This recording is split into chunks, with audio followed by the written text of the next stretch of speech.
Puji Tuhan.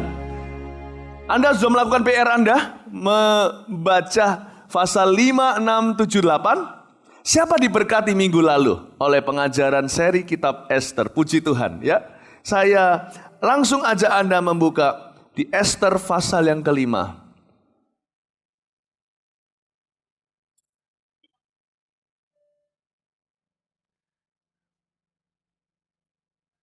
Ester pasal yang kelima.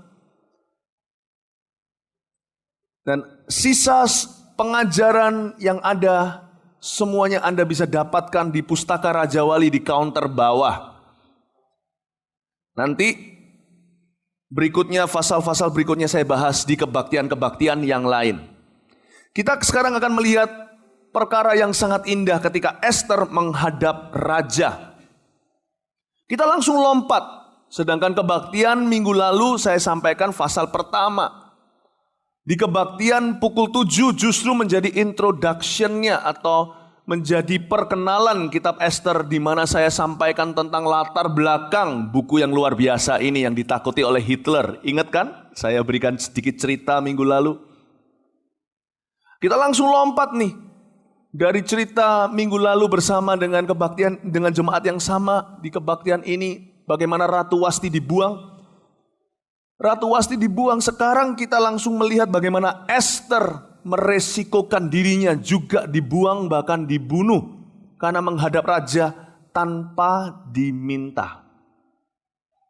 Kita semua tahu kalau kita sudah membaca dan mengerjakan PR kita bahwa kenapa dia memaksakan dirinya ketemu raja. Karena bangsanya dalam bahaya. Si Haman mau memunahkan orang Yahudi di seluruh kerajaan Persia. 23 negara, 3 benua, 127 provinsi. Kadang kita memang perlu meresikokan diri kita untuk sebuah perkara yang lebih besar. Tetapi barang siapa yang kehilangan nyawanya untuk Tuhan dan untuk perkara Tuhan, akan memperolehnya. Justru siapa yang menyelamatkannya justru akan kehilangan nyawanya. Mordekai berkata seperti ini, sedikit review. Jangan kira engkau ada di istana, engkau sendiri yang akan selamat dan aman. Engkau pun akan binasa. Mau tidak akan pandang bulu, tetapi pertolongan bagi orang Yahudi akan muncul dari tempat lain. Luar biasa. Mordekai mengajarkan kepada Ester untuk berhati besar, tidak egois. Jangan pernah melihat sebuah perkara itu untuk diri kita. Lihatlah perkara itu untuk Tuhan. Maka Tuhan akan menambahkan segala sesuatu untuk diri kita. Nah, sekarang kita akan melihat Ester menghadap raja. Kita lihat ayat yang pertama. Pada hari yang ketiga, Ester mengenakan pakaian ratu, lalu berdirilah ia di pelataran dalam istana raja, tepat di depan istana raja. Raja bersemayam di atas tahta kerajaan di dalam istana, berhadapan dengan pintu istana itu. Saya jelaskan ayat ke-1, Anda bisa perhatikan saya. Penuh resiko. Banyak sekali ahli teologi yang percaya bahwa Ratu Wasti bukan cuma dibuang tapi dibunuh. Di kebaktian-kebaktian sebelumnya minggu lalu saya jelaskan sampai pada taraf di mana saya jelaskan betapa bahayanya menghadap raja tanpa diundang di dalam undang-undang Persia dan media. Mengapa demikian? Karena raja itu penuh dengan intrik kerajaan ini. Banyak yang mau kudeta, banyak yang mau membunuh raja. Jadi para algojo, para bodyguard sudah disiapkan demikian rupa, tak pandang bulu. Pokoknya kalau kami tidak dapat orderan siapa yang akan masuk ke hadirat raja, siapa mendekat, menunjukkan wajahnya, langsung potong lehernya. Nggak peduli siapapun, termasuk istri raja sekalipun. Karena begitu paranoid kerajaan Persia, karena banyak musuhnya. Ini perang antar negara luar biasa di zaman-zaman perjanjian lama. Karena itu bahaya.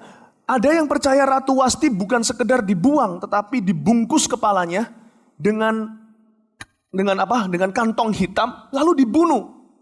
Lah Ester ini kan meresikokan lehernya dia masuk ke hadiran raja tanpa diundang. Tapi dikatakan apalagi di sini raja itu tahtanya berhadapan dengan pintu gerbang istana tersebut. Dan Ester tiba-tiba nongol di depan, persis di depan raja. Itu cari mati namanya. Tapi dia masuknya pada hari ketiga. Kita gak percaya hari baik, hari sial. Gak percaya. Tetapi Esther kenapa masuk pada hari yang ketiga? Ada sejarahnya, ada ceritanya. Kalau Anda baca sebelumnya, pasal-pasal sebelumnya, Esther minta sama Mordekai dan semua orang Yahudi untuk berpuasa bagi dia selama 3 hari. Dari sini kita tahu bahwa kita boleh dengan berani menghadap tahta Allah, tapi jangan sampai tidak punya persiapan yang matang. Pak Yusuf tadi waktu perjamuan kudus mengucapkan sebuah ayat yang kita semua kenal, yaitu dari Ibrani sebenarnya. Marilah kita dengan berani menghampiri tahta kasih karunia Allah, yaitu di tempat maha kudusnya. Itu firman Tuhan, datanglah dengan berani, tapi jangan dengan tanpa persiapan. Amin Bapak Ibu Saudara. Harus ada persiapan. Esther berpuasa 3 hari sebelumnya. Semua orang Yahudi berpuasa. Ingat pelajaran kita sebelumnya. Ahasiweros, Raja Persia melambangkan Tuhan. Meskipun karakter maupun kekayaannya tidak bisa sebanding dengan Tuhan Yesus, tapi dalam cerita kita, dalam seri pengajaran ini, untuk mempermudah aplikasinya, anggaplah dia Tuhan. Kita adalah Esthernya. Kalau mau menghadap Tuhan, harus berani. Jangan sungkan, tapi tidak boleh kurang ajar. Malaikat Tuhan nanti pasti akan berjaga-jaga sekeliling tahta Tuhan, sekalipun kita anaknya. Kita menghadap Tuhan itu harus dengan penuh hormat, dengan penuh kekaguman, dengan rasa takut yang benar. Datang dengan persiapan, seperti Esther. Dia datang bukan memakai daster gombal. Dia datang bukan memakai roll-rollan yang belum dicopot dari rambutnya. Dia datang untuk memukau raja. Dia datang dengan pakaian ratu yang disukai oleh raja dan parfum yang raja paling cintai. Segala sesuatu yang paling favorit dengan raja, dia pakai semuanya. Padahal Esther saat ini bukanlah pertama kali berada di hadirat raja. Sebelumnya dia sudah pernah meluangkan 1 malam dengan Raja Ahasiweros. Sedangkan wanita yang lain semuanya ambil perhiasan sebanyak-banyaknya. Hermes, Armani, Versace-nya. Esther tidak peduli dengan barang-barang itu. Dia cuma mau tahu raja paling suka pakaian apa dan wangi-wangian yang seperti apa. Dia tanya sama Hegai dan Hegai beritahu dia dan dia menurut. Makanya raja sangat-sangat jatuh cinta. Ini cewek lain dengan yang lainnya. Yang lainnya matre, yang ini gak ada maunya. Dia cuma ingin menyenangkan aku. Makanya Esther diangkat jadi ratu. Sedangkan yang lainnya cuma jadi selir. Luar biasa. Ya. Nah, waktu Esther masuk lagi ke hadirat raja untuk kesekian kalinya, dia tetap tidak berubah. Dia tetap datang dengan persiapan matang. Dia tetap ingin menyenangkan hati raja. Berapa banyak orang Kristen yang pada waktu awal-awal kenal Yesus, waktu baru lahir baru, selalu persiapan sebelum datang ke gereja. Hidupnya setiap pagi disiapkan di altar Allah. Kita bawa wangi-wangian, kita memuji-muji Tuhan, kenakan jubah pujian. Kita pakai kata-kata pengagungan. Tapi setelah sekian tahun mengenal Yesus, kita asal-asalan. Tidak, ini pasal 5 bukan pasal pertama, bukan pasal kedua. Ini sudah pasal 5, antara pasal 1 dan pasal 5 ada berapa tahun jaraknya. Setelah sekian tahun Esther tetap menghormati raja. Setelah sekian tahun kita kenal Yesus ke gereja, apakah kita masih hati kita sungguh-sungguh kalau masuk hadirat Allah? Datanglah dengan persiapan, jangan dengan asal-asalan. Ku datang Tuhan dalam hadirat-Mu, berhiaskan kekudusan. Seluruh surga sujud menyembah-Mu. Ku tersungkur dan berseru, kudus, kuduslah, kuduslah Tuhan, Allah semesta alam. Kudus, kuduslah, kuduslah Tuhan, surga bumi menyembah-Mu. Ku datang Tuhan dalam hadirat-Mu, berhiaskan kekudusan. Seluruh surga sujud menyembah-Mu. Ku tersungkur dan berseru, kudus, kuduslah, kuduslah Tuhan, Allah semesta alam. Kudus, kuduslah, kuduslah Tuhan, surga bumi menyembahmu. Jaga kekudusanmu. Datang dengan persiapan itu berarti juga menjaga kekudusan. Saya kalau sebelum kebaktian FKA, saya mendekam sendiri di kamar itu berhari-hari. Untuk bisa masuk hadiratnya saat ada acara festival kuasa Allah. Ngomong-ngomong udah lama kita gak ngadakan di Surabaya ya, udah kangen gak? Adain FKA? Enggak ya, kalau enggak ya gak apa-apa, 5 tahun lagi, 5 fasa lagi. Ya, saya masuk ke hadiratnya, saya persiapkan diri. Apakah cuma ketika ada FKA saya persiapan? Enggak, tiap hari. Saya jadikan hidup saya ini adalah, saya siapkan hidup saya ini untuk dipakai oleh Tuhan. Tiap hari saya mempersiapkan diri untuk berjumpa dengan Dia setiap saat. Kalau Dia memanggil saya pulang, gak tahu kapan kita akan mati, meninggal dunia. Pokoknya hidup kita ini ya, dilulur oleh minyak mur dan minyak kasai yang seperti di cerita kitab Ester. Hanya untuk satu tujuan, tahukah kita hidup ini bukan untuk kaya. Kita hidup ini untuk berjumpa dengan pencipta kita. Untuk menerima kata-kata seperti ini, baik sekali perbuatanmu ya hambaku, masuklah di dalam sukacita Bapakku. Hidup ini untuk satu tujuan saja. Apapun yang kita lakukan, always do it for the Lord. Selalu lakukan untuk Tuhan. Kita hidup dengan satu tujuan, agar berjumpa dengan Dia di hadiratnya suatu hari. Siapkan hidupmu tiap hari, tiap saat untuk masuk hadirat Tuhan. Amin. Kita lihat ayat 2. Ketika raja melihat Ester sang ratu berdiri di pelataran, ini kalau ada drum sudah sudah tegang sekali. Pisau sudah keluar dari kantongnya, pedang algojo. Berkenanlah raja kepadanya, sehingga raja mengulurkan tongkat emas yang di tangannya ke arah Ester. Lalu mendekatlah Ester dan menyentuh ujung tongkat itu. Saya bisa bayangkan itu. Ketika Ester masuk, itu pedang sudah dihunus.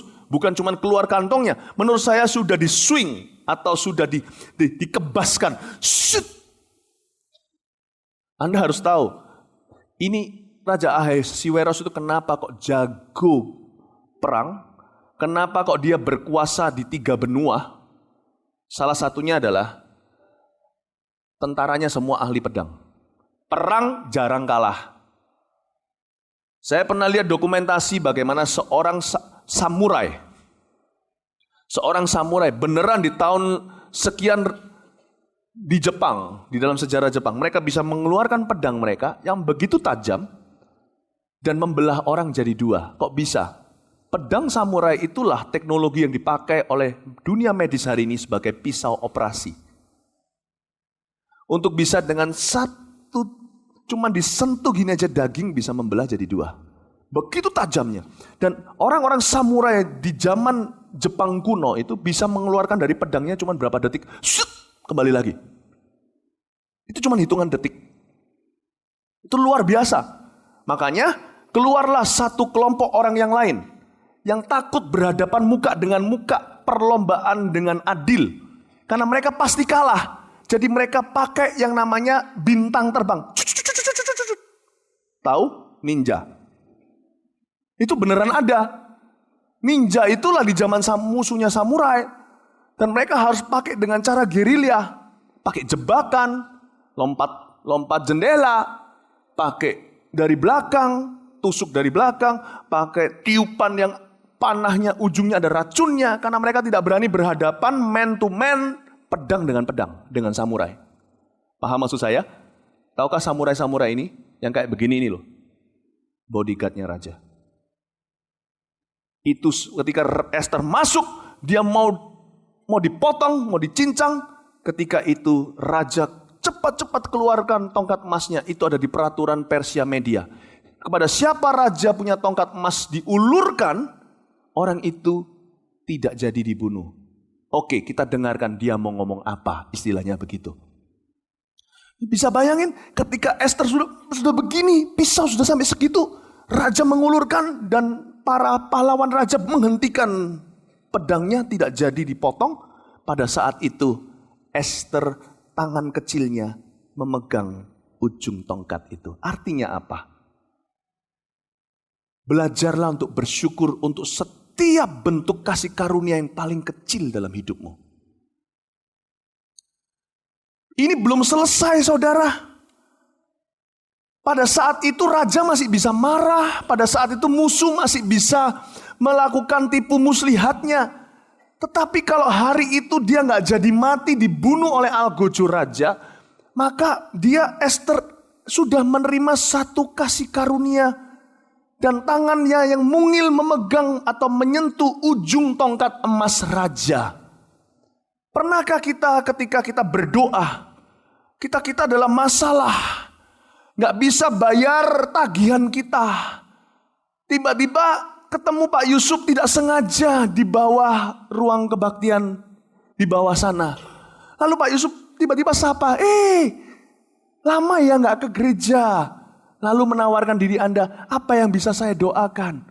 Terimalah, tangan mungil rohani Anda muncullah dan terimalah itu sebagai bentuk kasih karunia perhatian Allah. Jangan berkata, kalau memang Pak Yusuf peduli, bayar tagihanku. Biasanya orang kalau dikasih hati minta rempelah. Saya tahu ada orang-orang seperti ini yang komentar, kalau memang Yesus itu baik, coba transferkan 100 juta, maka saya akan jadi orang Kristen. Sering saya dengar kata-kata seperti ini. Kenapa? Dari orang-orang luar sana. Karena kita melalui Before 30 Global TV kan kita go publik betul-betul. Orang-orang yang ngomongnya macam-macam itu banyak. Orang-orang seperti inilah yang tidak mengerti cara kerja Allah. Kadang-kadang ketika Tuhan ulurkan tongkat emasnya, belum dikabulkan loh doa kita. Belum. Dialog pun belum terjadi. Tetapi kalau kita peka, kita harus tahu. Setiap bentuk kasih karunia yang paling dini, itu sudah suatu berkat, suatu full stop, suatu down payment bahwa sesuatu akan terjadi. Kalau ada orang menawarkan dirinya kepadamu, apa yang bisa saya doakan? Saya doakan ya, jangan berkata doa, aku butuh itu nyatanya apa, mentahnya. Jangan begitu, itu orang yang di mata Tuhan kurang ajar. Orang seperti itu tidak jadi diberkati. Karena Tuhan ketika iming-imingi, ketika Tuhan menguji dia di taraf paling rendah, dia gagal lulus tes. Karena itu saya sangat-sangat mengerti cara Tuhan bekerja sekarang. Ketika saya minta sesuatu, Tuhan tidak beri langsung. Tapi ada titik-titik terang, saya belajar mensyukuri titik terang 5 roti 2 ikan itu. Ketika di depan saya ada 5.000 orang lapar, lalu ting ting ting ting ting ting ting, Andreas membawa satu anak kecil dengan lunchbox-nya. Ya. Dan ketika begitu, kita jangan mengeluh, kayak murid-murid Yesus, ini emangnya bisa apa untuk isi 5.000 orang itu? Titik terang terkecil, 5 roti gak ada artinya. 5 roti itu pun sudah ada cuilnya sedikit, namanya anak kecil loh, pasti sudah digigit sedikit. Diambil, syukurilah, miracle will happen. When you can handle small grace, you will be given big grace. Waktu Anda dan saya bisa bersyukur untuk perkara kecil, Allah susulkan perkara besar. Ketika kita bisa menangani kasih karunia yang sifatnya kecil, kasih karunia yang lebih besar akan datang ke pintu Anda. Amin, Bapak Ibu Saudara. Amin. Jangan pernah remehkan kata ini. Saya doakan Anda ya. Jangan remehkan, kita semua butuh didoakan. Amin, Bapak Ibu. Nah, ketika Ester menyentuh ujung tongkat itu, apa yang terjadi? Ayat 3, tanya raja kepadanya, apa maksudmu hai Ratu Ester dan apa keinginanmu? Biasanya di level ini kita langsung buka mulut beritahu Tuhan kita pengen apa. Lihat apalagi ada janji berikutnya. Sampai setengah kerajaan sekalipun akan diberikan kepadamu. Luar biasa ya. Di sini raja langsung berkata sama algojonya, diam semua, mundur. Hai ratuku, apa maksudmu? Apa keinginanmu? Setengah kerajaanku pun kuberikan kepadamu. Tapi jangan lupa ini masih ada di ruang pengadilan raja. Ini masih ada di ruang tahta raja. Raja itu ngapain di zaman perjanjian lama ketika dia duduk di tahtanya? Dia mengadili urusan rakyatnya. Itu adalah kamar rapatnya. Janganlah menanyakan permintaan Anda di sana. Ketika raja masih ada di ruang pengadilannya. Kebanyakan kita salah di sini. Kita tidak bisa handle kasih karunia Tuhan. Ketika kita mendapatkan kesempatan, kita aji mumpung. Memang kita adalah orang yang oportunistis. Selalu melihat kesempatan dalam kesempitan. Tuhan pun kalau bisa kita jual. Ketika Tuhan bermurah hati, tidak otomatis kita menawarkan permintaan kita. Jangan.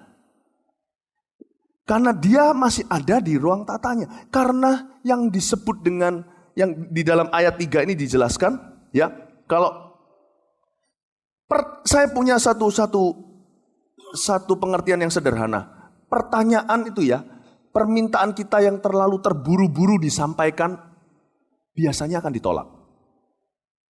Jangan tergesa-gesa. Pertanyaan kita yang cepat-cepat kita sampaikan, biasanya nggak akan goal. Pindahkan ke tempat yang lebih akrab. Esther ketika di ayat 3 diberitahu sama raja, lu minta apa? Dia nggak buka mulut. Padahal sudah dikasih setengah kerajaan. Kenapa? Karena Esther tahu, sekalipun permohonannya benar, waktu dan arenanya salah. Di sana masih ada Haman, musuh Esther. Dan dia tahu di ruang pengadilan, pada saat dia datang sudah dikasih favor. Dia datang sudah difur, sudah diluputkan nyawanya, mestinya dibunuh gak jadi. Kalau kita ini sudah orang yang dikasih sama orang lain kemurahan, janganlah buka mulut. Sampai kita bisa memberikan kemurahan kepada orang lain, nanti favor itu menjadi milik kita. Saya ajak Anda untuk mengerti ini. Bayangkan kalau Esther masuk, dia nggak jadi dibunuh. Harusnya dia bilang apa pada saat Chinese New Year, Kamsia. Dan raja bermurah hati, nggak cuma nggak jadi bunuh dia, beritahu sama dia, lu minta apa? Kalau sampai dia minta sesuatu yang biasa-biasa, maka dia akan turun wibawa. Kalau dia meminta sesuatu yang luar biasa, raja jadi dilema. Posisinya nggak tepat. Pernahkah Anda memberi makan kepada seorang pengemis? Dia kelaparan, udah mau mati di pinggir jalan. Terluka, Anda balut lukanya. Omong kosong ini aja, cuma ilustrasi saja. Anda kasih dia makan. Dan Anda tergerak hatinya. Anda berkata, kamu minta apa? Kamu minta apa? Sampai setengah hartaku pun tak kasih. Lalu pengemis itu lihat iPhone Anda. Dan berkata, boleh minta iPhone-mu? Anda langsung cekek. Banyak orang itu membuat Tuhan cekek.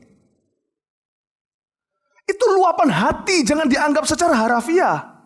Good. Sampai separuh loh ya. Langsung di mata Tuhan kita jadi orang yang gak tahu diri. Posisi kita gak tepat saudara. Kita tuh baru ditolong gak jadi mati. Belum berbuat apa-apa untuk Tuhan. Belum berbuat apa-apa untuk Tuhan. Kalau kita mau mendapatkan hati Tuhan, gak gitu caranya. Sekalipun Tuhan bilang setengah kerajaan diberikan. Kalau saya jadi orang yang memberi makan pengemis itu, dia minta iPhone saya. Kalau saya sudah terlanjur berkata-kata, saya punya prinsip dalam hidup ini, gak sembarang berkata-kata. Sebab kalau saya ngomong sesuatu, saya harus konsekuen dengan perkataan saya. Kalau saya jadi dalam ilustrasi itu jadi orang yang memberi makan pengemis itu, saya pasti dengan terpaksa memberikan iPhone saya. Tapi di hati saya berkata sama sekretaris saya, jangan pernah si pengemis ini ketemu saya lagi. Karena memang sekali pengemis, forever pengemis. Ngerti maksud saya? Nggak tahu diri. Saya sudah kasih dia makan.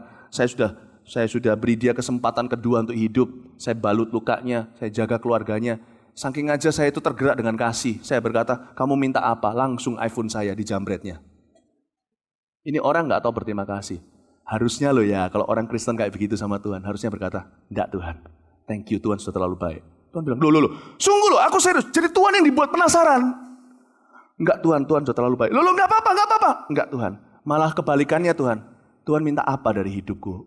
Langsung nangis. Itu loh caranya. Banyak orang Kristen itu kadang-kadang kita sama Tuhan itu enggak mengerti bagaimana dialog dengan Tuhan. Karena otak kita dipenuhi dengan keuntungan. Jadi kalau Tuhan bicara sesuatu, pegang sebagai pengacara, kita tuntut dia di mukanya langsung. Harus mengerti bagaimana berbicara dengan Tuhan di tahun 2013 ini kalau kita mau multiplikasi. Kenallah hati Tuhanmu. Permohonan Anda mungkin benar, posisinya salah. Anda berada di posisi di mana Anda barusan diberikan kasih karunia kemurahan. Belajar berbicara sama Tuhan seperti ini, cukup Tuhan. Sekarang apa yang bisa kulakukan untukmu? Nah, suatu hari ketika Anda melakukan sesuatu untuk Tuhan, ketika suasana sudah akrab, nah mintalah nggak apa-apa. Mintalah nggak apa-apa. Saya kalau minta untuk orang tua saya terima Tuhan, keluarga saya untuk dijamah Tuhan tuh begini. Ketika saya layani. Contoh ya, seharian ini, saya bukan menyuap Tuhan loh ya. Tuhan itu tidak bisa disogok, Tuhan itu punya segalanya. Saya khotbah kan, Anda semua kan keliling kan, keluarga kan. Saya nggak bisa, saya cuma makan siang kemarin sebentar sama keluarga. Ya itulah plus minusnya jadi pendeta. Semuanya jalan-jalan saya nggak bisa. Saya khotbah full di sini. Ketika di akhir ibadah, saya rencana ngomong gini sama Tuhan. Jangan bilang sama Tuhan ya. Ini saya mau jadikan kejutan buat Tuhan. Padahal Tuhan sudah tahu segala sesuatu. Di ujung acara ini saya akan berkata, Tuhan, aku udah lakukan terbaik mungkin. Hari ini aku tidak keliling keluargaku. Aku tidak minta apa-apa. Tuhan pasti dengan senyum tertawa, Philip, kamu minta apa? Di akhir kebaktian ini Tuhan pasti tanya sama saya, kamu minta apa? Saya akan jawab, Tuhan, enggak Tuhan, thank you. Saya mintanya nanti akhir kebaktian 4. Saya tidak mau minta akhir kebaktian pertama. Akhir kebaktian 2 saya tanya sama Tuhan lagi, Roh Kudus tanya sama saya, Philip, kamu kepingin apa? Tuhan, aku kepingin keluarga aku kaya. Enggak. Saya akan berkata, enggak Tuhan, thank you, kamsia. Tuhan sudah terlalu baik buat saya. Kebaktian 3 nanti, Tuhan tanya saya juga akan bilang sama. Enggak Tuhan, cukup. Kebaktian 4, Tuhan akan tanya saya lagi nanti. Ayolah Philip, masa enggak minta apa-apa? Semua jemaat datang ke gereja sini minta sesuatu. Kamu masa enggak minta apa-apa? Ya sudah, kalau Tuhan paksa. Nah, setelah saya 4 kali layani mempelainya, setelah saya basuh ribuan kaki sepatunya permaisurinya, dengan berkeringat nanti di akhir kebaktian 4, dengan wajah segar gini, wajah saya sudah capek sekali di akhir kebaktian 4, Tuhan akan tanya, udahlah Philip, masa enggak minta apa-apa? Ya oke Tuhan, kalau Tuhan terpaksa ya, saya minta supaya keluarga saya diberi kesehatan, itu aja. Udah, itu cukup, thank you. Lihat ya nanti ya, keluarga saya sehat ilahi, seterusnya. Kalau mau minta, jangan di kebaktian pertama. Saya mintanya itu di kebaktian keempat. Ini bukan memanipulasi Tuhan. Ketika engkau sudah melakukan sesuatu untuk Tuhan. Paham maksud saya? Bukan ketika Tuhan barusan melakukan sesuatu untuk Anda minta lebih lagi, itu namanya keterlaluan. Harusnya Tuhan dapat syukur dan pujian, bukannya dapat permohonan lagi. Tetapi ketika kita sudah melakukan sesuatu untuk Tuhan, tapi hati-hati jangan pernah hati kita merasa bahwa kita yang mengerjakannya. Kita bisa melakukan sesuatu untuk Tuhan juga karena kasih karunia-Nya, karena Tuhan yang memberi kekuatan dan hikmat-Nya. Tetapi pokoknya kita sudah melakukan sesuatu gitu loh. Dan ujungnya nanti, perhatikan pilih-pilih apa yang Anda minta. Yang penting saja, sisanya biarkan Tuhan yang dalam kategori menambahkan segala sesuatu kepada kita tanpa kita tahu. Minta apa yang terpenting. Saya nanti di akhir kebaktian 4 saya akan berkata, Tuhan aku minta orang tuaku panjang umur dan keluargaku sehat-sehat saja. Thank you. Itu aja kalau Tuhan paksa lo ya. Thank you Tuhan. Amin. Bapak Ibu Saudara tahu kapan momennya untuk minta. Kebanyakan orang gak ngerti itu. Pindahkan ke tempat lebih akrab. Esther berencana memindahkan pembicaraan permohonan dari ruang pengadilan ke meja makan. Kalau nanti Anda lihat di cerita berikutnya, Esther akan undang raja, ayat 4, lihat ya. Jawab Esther, ini kan Esther ditawari setengah kerajaan. Jawab Esther, jikalau baik pada pemandangan raja. Luar biasa loh. Itu bahasanya gimana jikalau baik pada pemandangan raja, itu artinya gini loh. Ya kalau memang Tuhan maksa, if you insist, bahasa Inggrisnya. If you insist, kalau Tuhan maksa, itu seluruh pengadilan ruangnya semuanya gini-gini semuanya. Siapa maksa dia yang datang ke sini kok? Luar biasa Esther ini, bukan memanipulasi raja, seorang istri yang kenal suaminya. Tetapi kenapa mempelai Kristus tidak kenal suami surgawinya? Belum apa-apa datang ke gereja langsung, mana Tuhan? Aku datang hari ini ya. Aku datang hari ini, pokoknya Tuhan, aku datang hari ini harus dapat mujizat. Aku datang sekarang, baru di tempat parkiran, sudah menuntut Tuhan, pokoknya Tuhan kalau ini terakhir kali aku datang gereja, kalau engkau tidak kasih aku jodoh, minggu depan udah tidak datang lagi. Kita pengajaran Esther yang ketiga. Belum apa-apa udah minta. Permintaannya benar. Jodoh dari Tuhan kata Alkitab. Waktunya bro, salah. Sikapnya salah. Arenanya gak akrab. Masih ada di ruang seperti di ruang pengadilan. Tuntut menuntut. Ketika hati Anda gundah gulana, sekeliling Anda yang belum dapat jodoh, sudah umurnya sudah matang. Keluarga udah bilang, kamu gak dapat jodoh, kamu gak dapat jodoh. Ketika Anda merasa semua menuding Anda, itu bukan waktunya minta. Ketika semua menuding Anda, larilah. Menyembahlah sebanyak-banyaknya.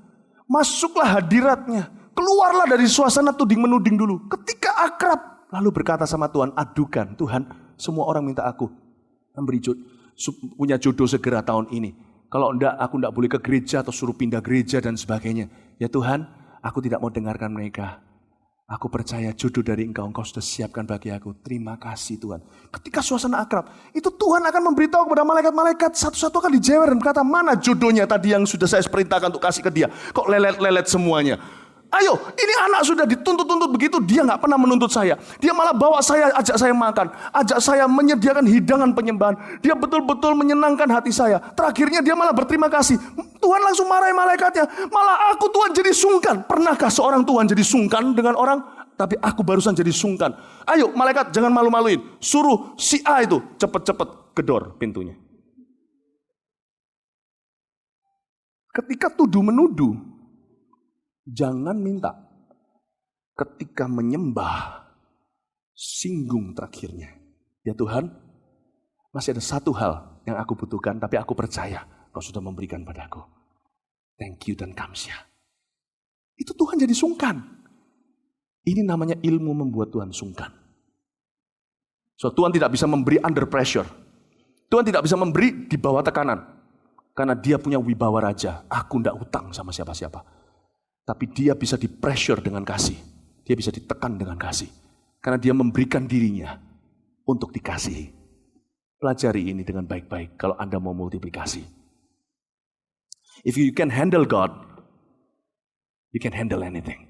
Kita lihat ayat, ya lihat ya ini ayat 4. Jikalau baik pada pemandangan raja, datanglah kiranya raja dengan Haman pada hari ini ke perjamuan yang diadakan oleh hamba bagi raja.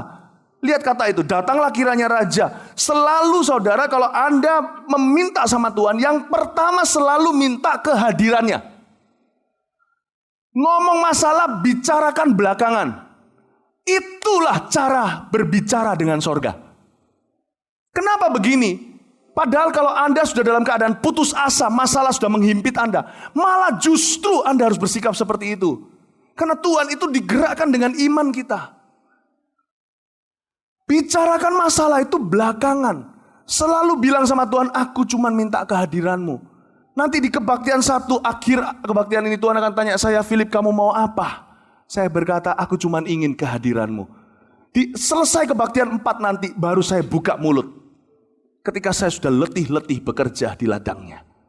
Saya akan minta bukan upah. Saya berkata sama dia, engkau lebih dari cukup. Tapi kalau engkau memang memaksa dan baik di pemandanganmu, berikan aku satu tip aja. Tipsnya satu aja. Ya Tuhan berikan kesehatan pada orang tuaku. Itu aja. Sudah. Ini saya tidak minta apa-apa. Saya korban tidak minta diberkati. Saya korban tidak minta amplop. Saya tidak korban tidak minta apa-apa. No. Aku tidak melacurkan diriku. Aku adalah permaisuri mempelaimu. Aku khotbah karena aku tahu aku menerima kasih karunia. Tapi Tuhan kalau engkau mau memberi aku satu tips. Buat keluargaku sehat. Itu aja. Thank you. Pasti dikabulkan. Nggak mungkin nggak. You see? Kalau minta sesuatu selalu kehadirannya. Masalah bicarakan belakangan. Nah Esther ini membuat raja penasaran. Raja tanya, Esther apa keinginanmu separuh kerajaan pun kuberikan.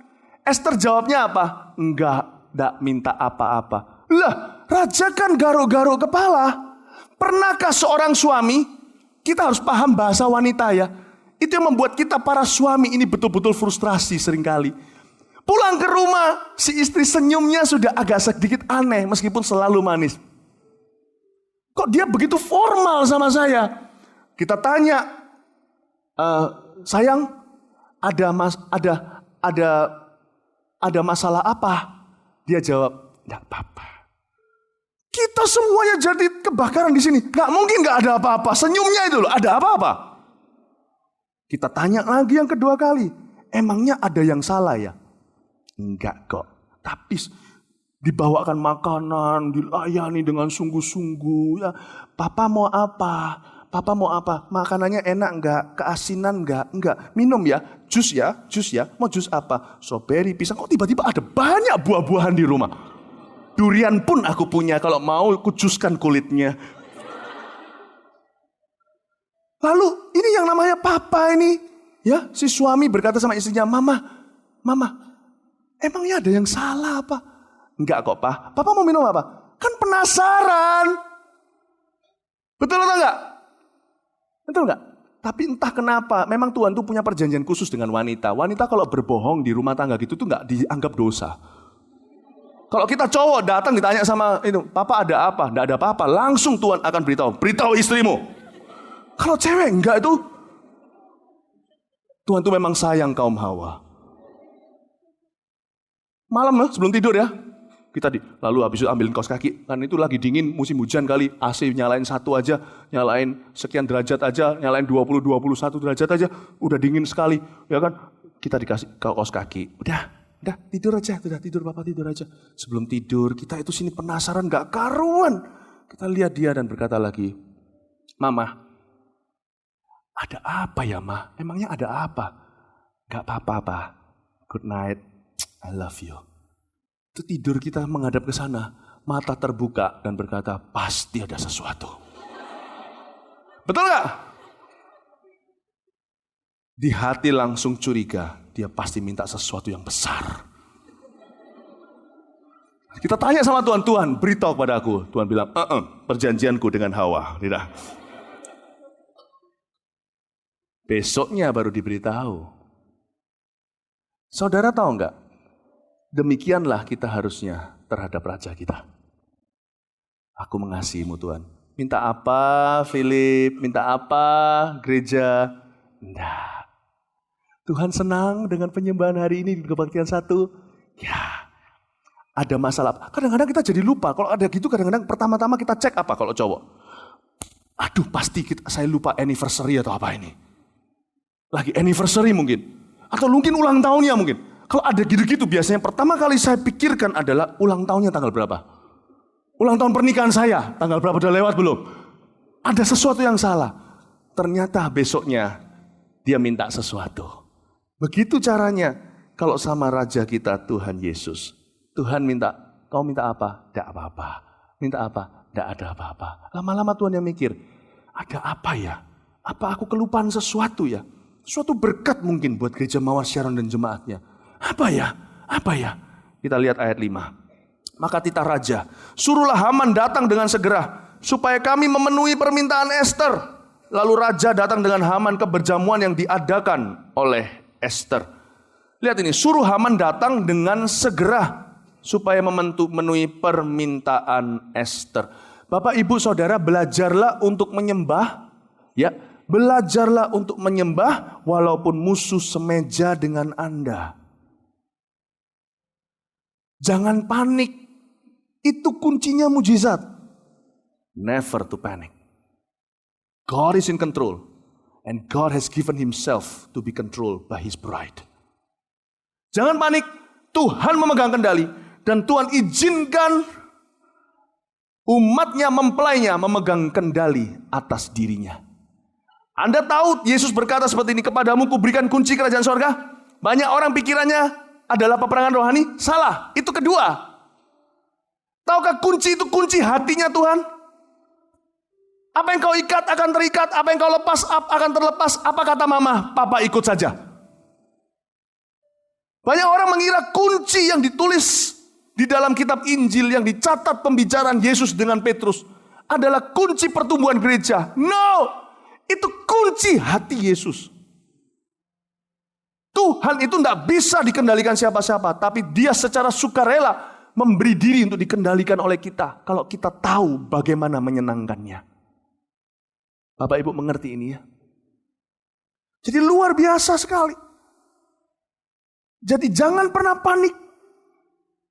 Dalam segala perkara kita belajar untuk menyembah walau musuh semeja dengan kita. Maksudnya walau musuh semeja dengan kita itu gini.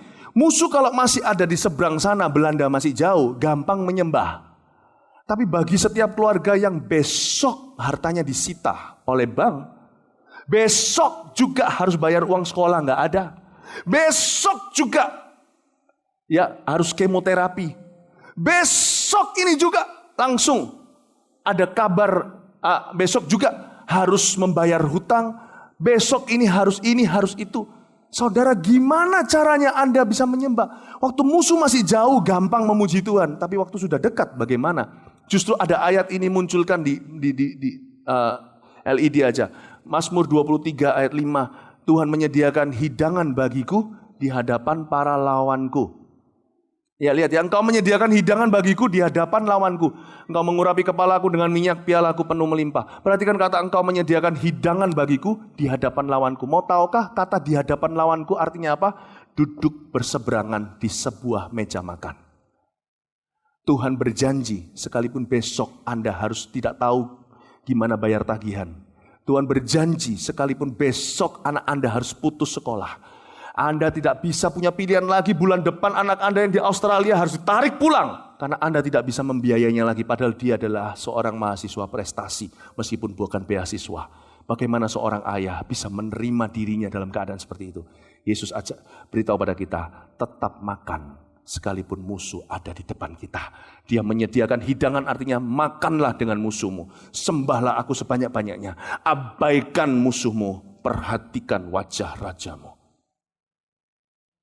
Saya yakin mujizat akan terjadi. Ketika kita dipepet, tidak tahu harus berbuat apa lagi. Cuman hitungan hari atau jam. Kalau Anda tetap perhatikan raja, raja tidak akan tahan, tapi dia akan menolong Anda. Amin. Amin. Saya yakin ada masanya di mana Tuhan akan begitu bangga sama kita. Dia akan berkata sama setan, Lucifer yang menuduh kita, yang mencuri, membunuh, membinasakan. Dia akan berkata kepada musuhnya, yaitu si kuasa kegelapan. Kamu lihat si Andi, kamu lihat dia. Sekalipun kamu, Tuhan akan tuding si Lucifer, sekalipun kamu membuat hidupnya terpuruk, memang aku izinkan hanya untuk menguji dia. Dia tidak pernah mengeluh. Dia tetap makan, tetap bersyukur. Dia tetap bisa berdoa, tetap bisa menyembah. Dia perhatikan wajahku, bukan masalah. Lihat dia. Maka Tuhan akan perintahkan si Lucifer untuk datang di dalam perjamuan. Di dalam cerita Esther ini waktu mengadakan perjamuan, si Ahasiweros mengundang Haman untuk ikut. Saya merindukan suatu hari dalam kebaktian kita, Tuhan perintahkan dan undang si setan untuk datang. Jangan takut kalau kelihatan setan. Kalau setan datangnya diundang, diperintahkan oleh Tuhan, berarti dia mau mengembalikan sesuatu. Pernahkah Anda punya musuh? Waktu Anda masih kecil dulu Anda dibully dan dikerjai, dibilang bodoh-bodoh segalanya. Suatu hari ketika Anda kuliah, ketika Anda cum laude, lalu reuni di sebuah restoran contohnya, bukankah Anda dengan bangga akan tunjukkan gelar Anda sebagai profesor? Anda seperti seolah-olah mengandai-andai, andai kata musuhku itu yang selalu kerjai aku selama SD 6 tahun di sana, aku dibilang bodoh-bodoh, paitsu, ya kan, dibilang idiot. Andai kata dia tahu sekarang, saya kepingin sekali satu orang yang saya undang ketika saya wisuda cum laude. Yaitu si temanku itu yang 6 tahun bilang aku idiot.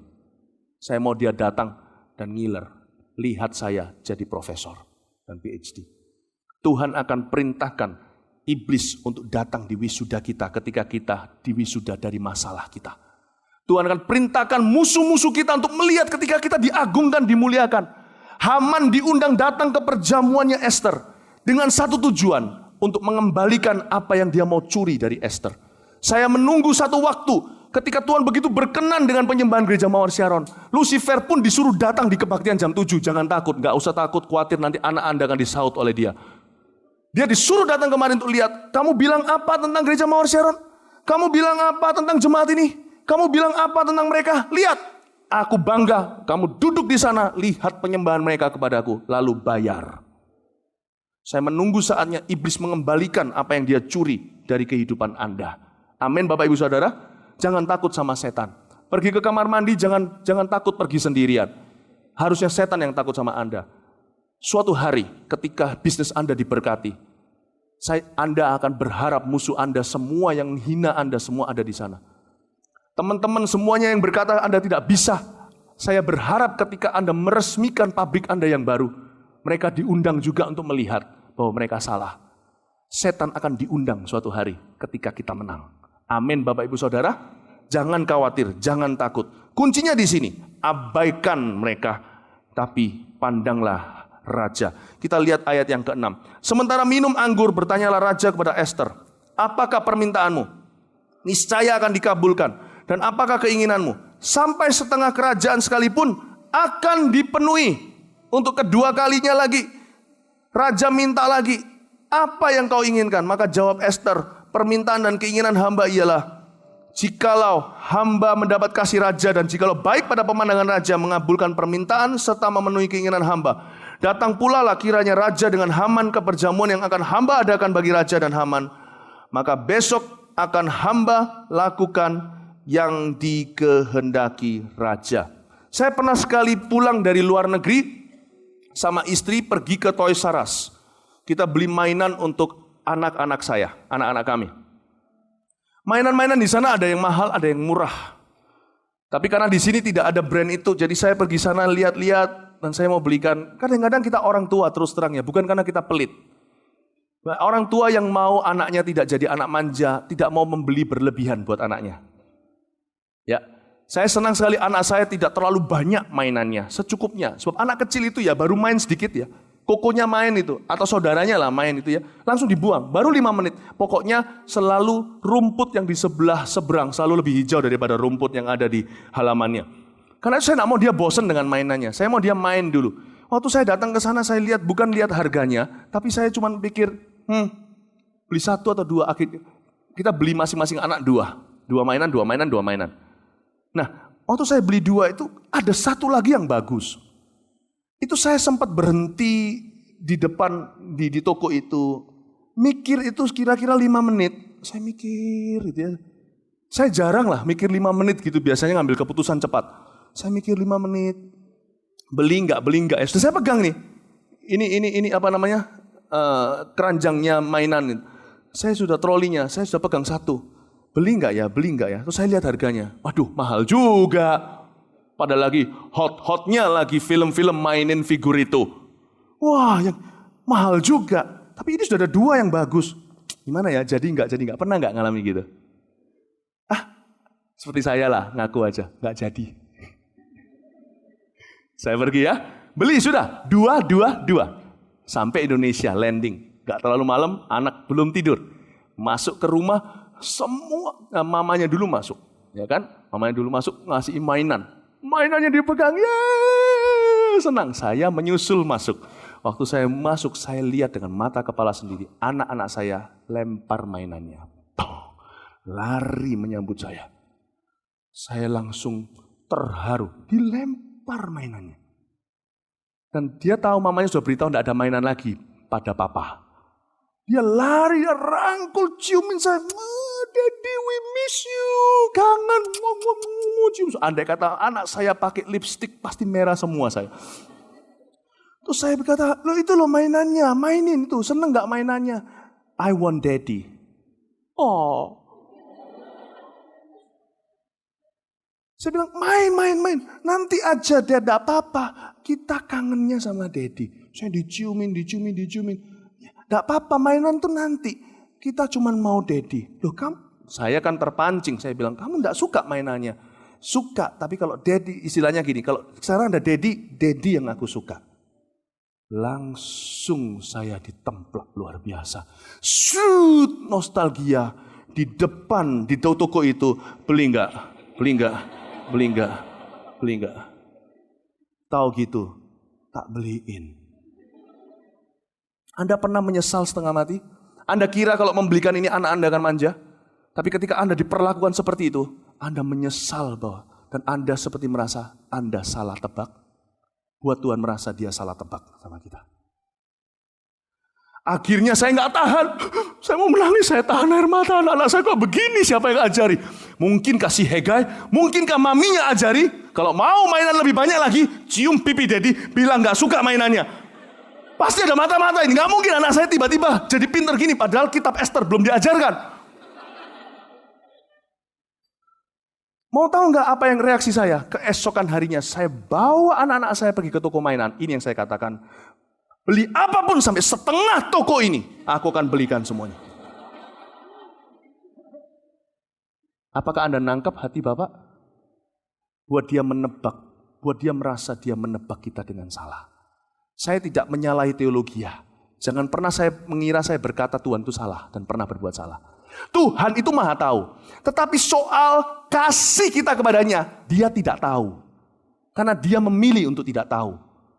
Karena keintiman adalah pilihan, bukan keharusan. Dia maha tahu tentang segala sesuatu. Rambut di kepala kita pun dia tahu. Saya cuma tahu bagi orang yang tidak berambut, saya baru tahu rambutnya berapa. Kalau Tuhan orang yang berambut, Tuhan tahu. Semuanya berapapun jumlahnya. Tuhan tahu semua. Tapi satu hal yang Tuhan belum tahu. Satu hal yang perlu kita beritahu. How much do we love him? Seperti apa kita mencintai dia. Itu dia memilih untuk tidak tahu. Dan dia hari ini tidak tahu. Kau dan aku harus beritahu. Buat dia merasa menebak kita dengan salah. Dikira kalau kita dilimpahi. Dikira kalau kita dipromosi kita akan jadi anak manja. Jemaat yang manja. Buat dia merasa menyesal pernah berpikir seperti itu tentang kita. Sehingga dia suatu hari akan membawa kita ke toko mainan berkata, ambil semua Spider-Man, Batman, semuanya ambil. Setengah toko ini pun Papa beli. Taruh semua di counter. Pakai kartu Papa. Tak terhingga, platinum tanpa plafon. Itulah sebabnya Tuhan terhadap beberapa orang. Anda bisa lihat kan, kita cuma bisa gigit jari dan iri kan. Ada orang-orang tertentu yang kita lihat, kok kayak disayangi sama Tuhan ya. Kita nggak pernah bisa mengerti kenapa kok saya kok doa nggak dikabulkan, doa dikabulkan. Orang itu baru hajing sudah dikabulkan semua. Kok bisa ya? Tuhan tidak pandang bulu. Tuhan itu tidak pilih kasih dalam arti melihat status sosial ekonomi. Tapi tidak saya sangkali bahwa memang Tuhan punya orang-orang kesayangan. Anak-anak yang tahu bagaimana memperlakukan ayahnya. Mungkin dapat bocoran dari Hegai kali mamanya. Kalau Anda suatu hari jadi seorang yang ahli untuk memikat hati raja, hati bapak. Jangan beritahu sama dia bahwa saya membocorkan rahasia istana di kitab pengajaran Ester ini. Bahwa Bapak suka diperlakukan demikian. Rahasia multiplikasi bukan beriman besar. Rahasia multiplikasi adalah membuat hati raja leleh dan Anda menjadi favoritnya. Bisakah Anda lakukan itu di tahun 2013? Belajar dari pengalaman Toys R Us. Ayat 7. Maka jawab Ester, permintaan dan keinginan hamba ialah. Oh sudah ya tadi ya, datanglah pula. Nah di ayat yang 8 tadi dikatakan datanglah pula kiranya raja dengan Haman ke perjamuan yang hamba akan adakan. Nah Ester ini luar biasa. Besoknya akan diadakan perjamuan lagi yang kedua. Dan dia berjanji akan memberitahu kepada raja permintaannya. Ester luar biasa. Raja bukan cuma penasaran, raja kenyang dengan makanan. Raja, ada orang berkata, the way to a man's heart is through his stomach. Jalan menuju hati seorang pria adalah melalui perutnya. Saya beritahu satu hal, saya tambahkan satu. Jalan menuju surga adalah melalui hati, persediaan surga adalah melalui hati raja. Kalau Anda bisa menjadi favoritnya, luar biasa. Ester tahu bahwa di level ini sekarang, raja sudah tidak bisa berkata tidak kepada dia. Jadi dia berkata, besok ketika perjamuan, aku akan beritahu keinginanku. Begitulah. Tunggu sampai Tuhan sudah luluh demikian rupa. Dia nggak bisa berkata tidak kepada kita. Sampaikan. Tapi ketika dia sudah nggak bisa berkata tidak kepada kita, lalu kita permintaannya di luar Alkitab. Tuhan, aku minta istri orang itu atau suami orang itu. Tuhan jadi cegek. Kalau apa yang sudah Anda bangun, selesaikan dengan benar. Kalau apa yang sudah Anda bangun, mintalah sesuatu yang ada di dalam janjinya, bukan di luarnya. Niscaya, kata Alkitab, pastilah Anda akan memperolehnya. Ayat 9, Haman menyuruh mendirikan tiang penyulaan untuk Mordekai. Pada hari itu keluarlah Haman dengan hati yang riang dan gembira. Tetapi ketika Haman melihat Mordekai ada di pintu gerbang istana raja, tidak bangkit dan tidak bergerak menghormati dia, maka sangat panaslah hati Haman kepada Mordekai. Ayat 9, jangan terpancing, Anda jangan putus asa ketika seolah-olah semua orang menyelamati musuh Anda dan Anda seolah-olah kalah. Ya, itu belum apa-apa. Kalau hati raja sudah menjadi milik Anda, sebentar lagi akan terjadi pemutarbalikan ilahi. Di kebaktian-kebaktian berikutnya saya akan jelaskan apa itu. Ayat 10, tapi Haman menahan hatinya, lalu pulanglah ia ke rumahnya dan menyuruh datang sahabat-sahabatnya dan Zeres istrinya. Maka Haman menceritakan pada mereka itu besarnya kekayaannya, banyaknya anak laki-laki dan segala kebesaran yang diberikan raja kepadanya, serta kenaikan pangkatnya di atas para pembesar dan pegawai raja. Lagi kata Haman, tambahan pula tiada seorang pun diminta oleh Ester sang ratu untuk datang bersama dengan raja ke perjamuan yang diadakannya, kecuali aku, dan untuk besok pun aku diundangnya bersama-sama dengan raja. Saya bisa bayangkan aja kalau setan diundang sama Tuhan datang di kebaktian penyembahan gereja Mawar Sharon, pasti dia GR dulu.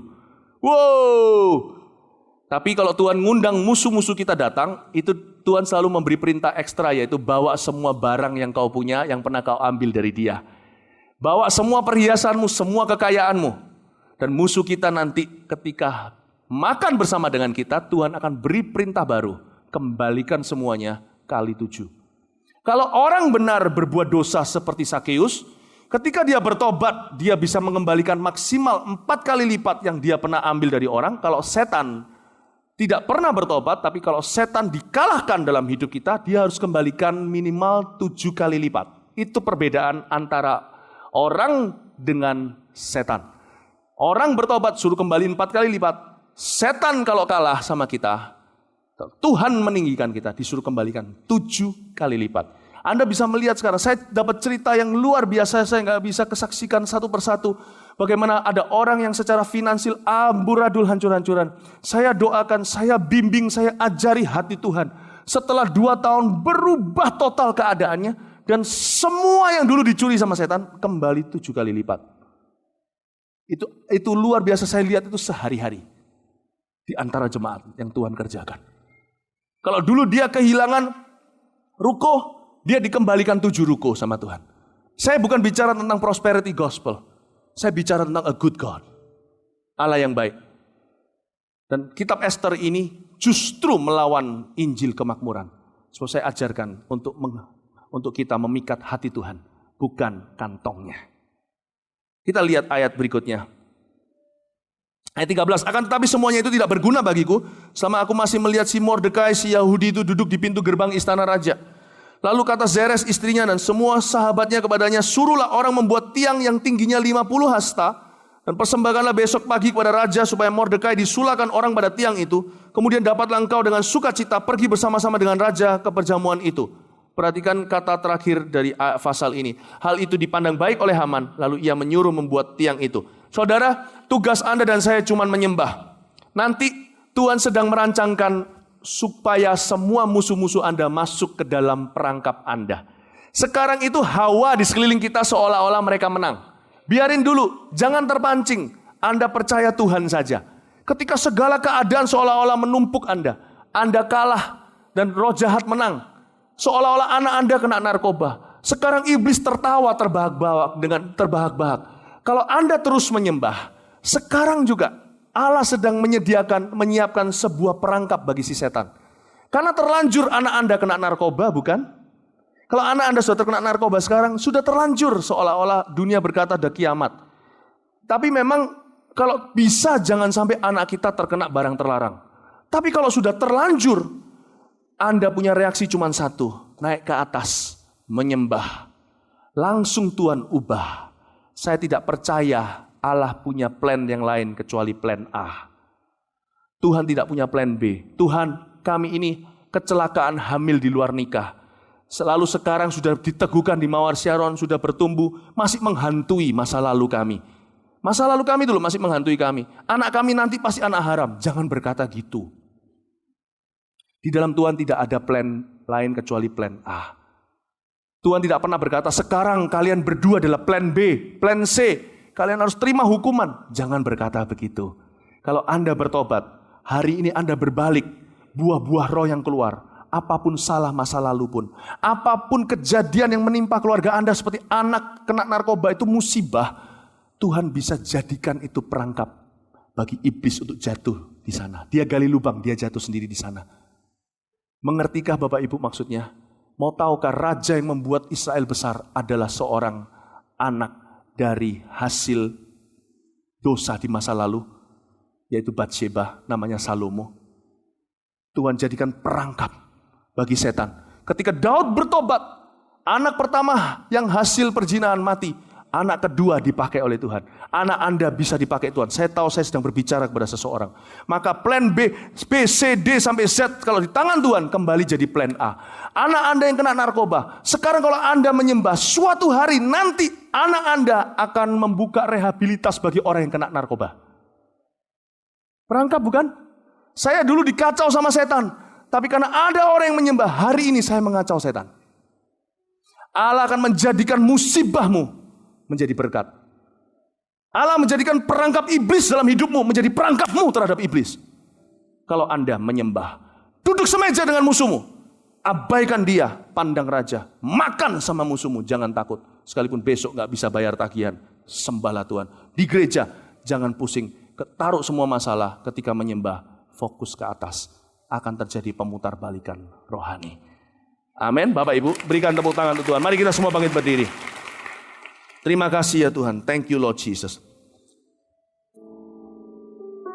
Oh haleluya. Thank you Father.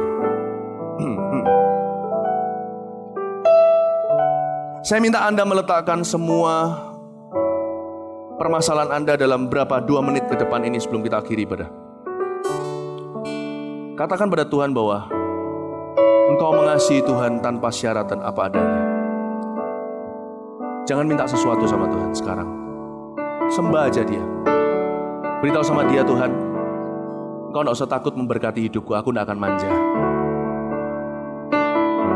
Mainan itu akan kujatuhkan ke tanah, karena engkaulah yang berarti bagiku. Semua itu cuma sementara. Aku mengasihimu dengan segenap hatiku, pikiranku, dan kekuatanku. Ya Tuhan, terima kasih. Tuhan, kalau engkau tanya kepadaku hari ini, kau butuh apa? Aku jawab padamu, tidak ada apa-apa Tuhan. Engkau cukup bagiku. Yang ku minta adalah kehadiran. Masalahku gampanglah Tuhan, bicara belakangan. Tapi sekarang aku mau tanya kepada Tuhan, apa yang menjadi kehendak-Mu? Itu yang aku mau lakukan. Kalau Tuhan tanya lagi, apa sih masalahmu? Udah bicara belakangan aja Tuhan. Sekalipun kau maha tahu, aku tidak akan beritahu. Masalahku belakangan, gampang. Dan Tuhan akan mikir, gimana orang ini bisa begitu? Padahal besok harus bayar tagihan. Kok masih tidak mau bicarakan masalahnya? Terpaksa Tuhan berkata seperti ini sama malaikat. Dia mencari kerajaanku dan kebenarannya. Semuanya tambahkan. Jangan berdoa seperti orang dunia yang bertele-tele. Sebab Bapa tahu apa yang kau butuhkan sebelum kau membuka mulut memintanya. Bunga di padang tidak pernah berkoar-koar, mereka dihiasi. Burung di udara, tidak pernah mereka mengeluh bersungut-sungut, mereka diberi makan. Kau lebih berharga daripada 1000 burung pipit. Kau lebih berharga dari semua bunga di padang. Tapi hari ini kau membuat aku merasa berharga. Itu yang berbeda. Sekalipun kau berharga, itu sudah pengetahuan lama. Tapi hari ini, kau membuat aku, Tuhan, merasa berharga. Itu yang membuat aku terharu, kata Tuhan. Anakku, jangan takut. Aku tahu masalahmu. Kau tidak mau bilang, aku akan turun tangan. Kau menyembah aku. Itu yang membuat hatiku senang. Hari ini, aku menjadi Tuhan yang sangat-sangat bukan cuma sayang, tapi Tuhan yang sangat bangga punya umat sepertimu. Raja menjadi bangga di hadapan semua pembesarnya karena dirimu. Dan mulai hari ini aku akan memberitahu semua orang bahwa engkau adalah favoritku. Tidak ada yang bisa menjamahmu. Orang-orang yang kuurapi, sebab siapa menjamahmu menjamah biji mataku. Ya Tuhan, terima kasih kami mengenal hatimu sekarang Tuhan. Kami letakkan pikiran kami 2 menit ke depan. Kami letakkan semua permasalahan kami. Kami hanya mau bersyukur dan berterima kasih. Engkau sudah terlalu baik. Apalagi sih mau diminta? Mungkin besok harta kami disita, tapi jiwa kami masih ada di dalam raga kami. Thank you untuk keluarga. Terima kasih untuk anak kami baik-baik. Suami kami, istri kami juga masih sehat-sehat. Thank you untuk segalanya. Kami bersyukur kepadamu. Kita naikkan satu lagu syukur di hadapan Tuhan. Kita angkat tangan kita ke hadapan Tuhan. Hadirat-Mu Tuhan, hadirat-Mu Tuhan, ku rasakan.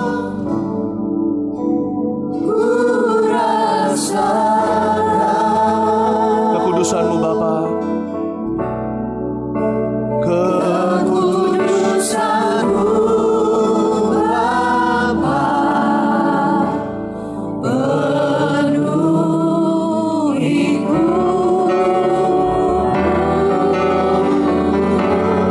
Ku rindu selalu diam dalam bait-Mu, diam dalam bait, menikmati kasih, menikmati kasih,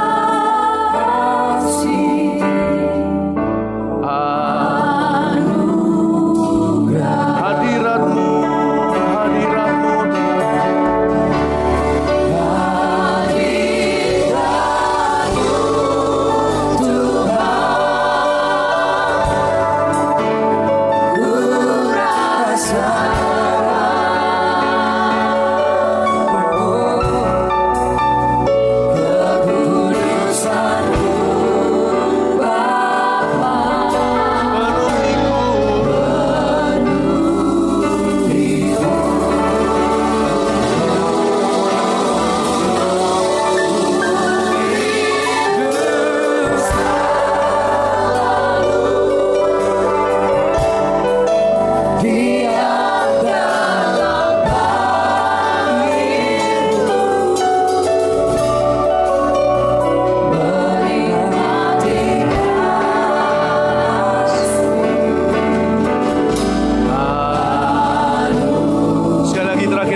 siapkan diri untuk menerima doa berkat. Angkat tanganmu, terima kasih Tuhan. Hamba bisa merasakan kutip, tanda kutip, penyesalan Tuhan. Tanda kutip, Tuhan tidak pernah menyesal maupun berbuat salah. Hamba bisa rasakan di tahun 2012, 11, 2010, 2009 dan seterusnya mundur ke belakang. Ketika Tuhan harus menimbang-nimbang, kira-kira memberi kepada jemaat, gimana gak ya? Berikan gak ya mainan ini? Belikan gak ya? Kasih gak ya? Berkat ini, berikan mujizat ini atau enggak ya? Tanah ini, perluasan gedung dan sebagainya, baik sebagai gereja maupun jemaat. Tuhan, hamba bisa rasakan di pagi hari ini sekalipun keadaan suasana tenang, enggak sampai gimana, enggak sampai hyper gimana, tapi suasana dengan damai ini, aku bisa merasakan Engkau menyesal sekali bahwa Engkau tidak berikan itu pada kami di tahun-tahun sebelumnya. Tapi di tahun 2013 ini Tuhan tahu. Sekarang Tuhan mengerti hati jemaat, bahwa Tuhanlah yang paling berharga bagi mereka. Tuhan, please curahkan semua berkat-Mu secara penuh, tidak Kau tahan atas jemaat-Mu ya Tuhan. Baik dalam segala hal rohani maupun jasmani. Curahkan semuanya, berikan sesuai kehendak-Mu. Kami tidak rakus, tidak serakah, tapi kami tahu Tuhan, hari ini Kau tahu hati kami terdalam adalah mengasihi-Mu, bukan mengasihi dunia dan barang. Kami mengasihi Raja. Terima kasih menjadikan kami favorit Raja. Mulai hari ini kami pulang, kami mendapatkan berkat ini, yaitu iman bahwa multiplikasi akan segera terjadi. Terima kasih Tuhan. Pulanglah membawa damai sejahtera jemaat dari Allah Bapa, Putra dan Roh Kudus. Pulang membawa berkat dan jadilah saksi Tuhan pada keluargamu. Dalam nama Yesus, amin. Selamat pagi.